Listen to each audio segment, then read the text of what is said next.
Last to think that. Yeah. I really was going to the boss. Yeah, I agree. Yeah, really good. My neighbour was talking about having a forest association store here. It's just holding in the middle. Yeah.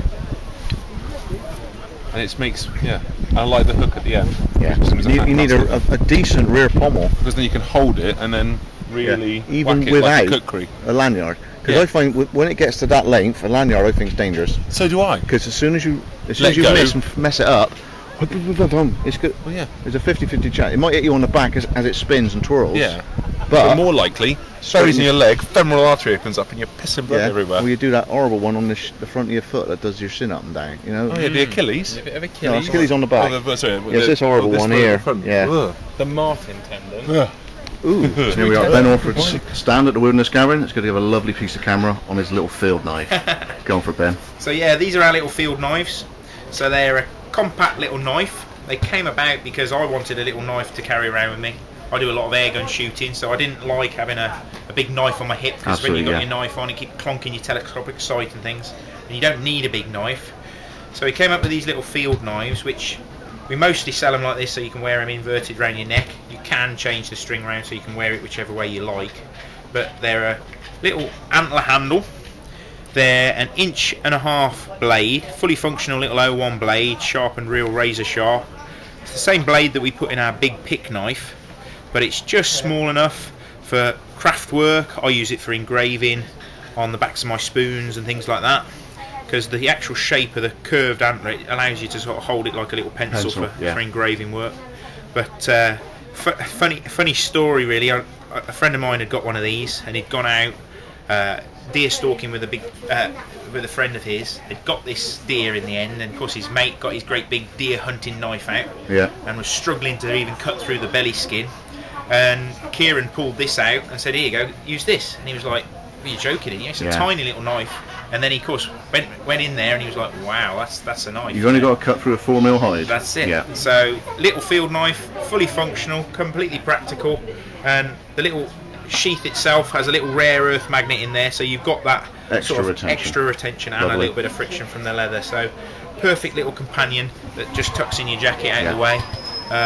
Lois makes the nice leather sheaths, and obviously I make the blade and put the antler handles on there. So that's our little field knife, really. And we were talking earlier, you source your 01 from a far more consistent source. I do, really. I source mine from a company in the UK that bring it in from Germany. European Tool Steels is where I get it from. Had a few bad experiences with British steel. Used to get it from a company, and when I actually got to the source of the problem, a lot of the steel was coming in from India and then just surface ground in the UK, and they were referring to it as being British steel. The German steel, you heat treat it, but I do test it, each one, with a Rockwell tester, but to be honest, it's so consistent, and the finish on it, you could almost... The trust is there, isn't it? And the phenomenal thing about dealing with Les at European Tool Steel, you order steel from him, and it comes from Germany, and if you order it, say, on a Monday, it's with you by the Thursday. That's good for production. It's phenomenal. You know, the German efficiency is just unbelievable, and it's consistent every time. So all our tools, whether it's the spoon knives, the full tang knives, the parangs, if it's 01, it's definitely German. If it's D2, I get that from the same source. So D2, that's definitely German. Obviously, if I'm using stainless steels, that's coming in from other sources. But I try and get the best quality materials, because at the initial cost to purchase, and you trust it throughout then. Exactly. Like people say, "Oh, get a cheap bit of steel." It doesn't matter. For me, it'll always be cheap. Material costs are negligible. The amount of time and energy and effort that goes into making the tool, you want it to have a really good quality blade, and that's great to hear from British. Yeah, that's it. Thank you, Ben. So no worries. Cheers. Cheers then. Take care.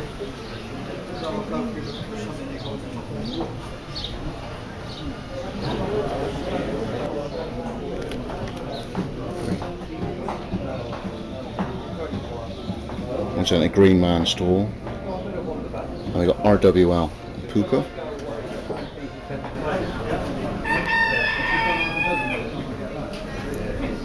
Or an RWL. Matching Forester.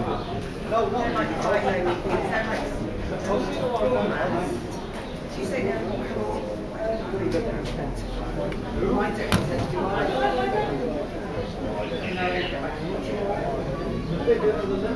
like follow?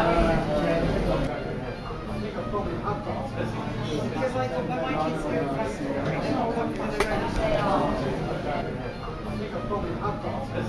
Because I thought when my kids go to festival, they all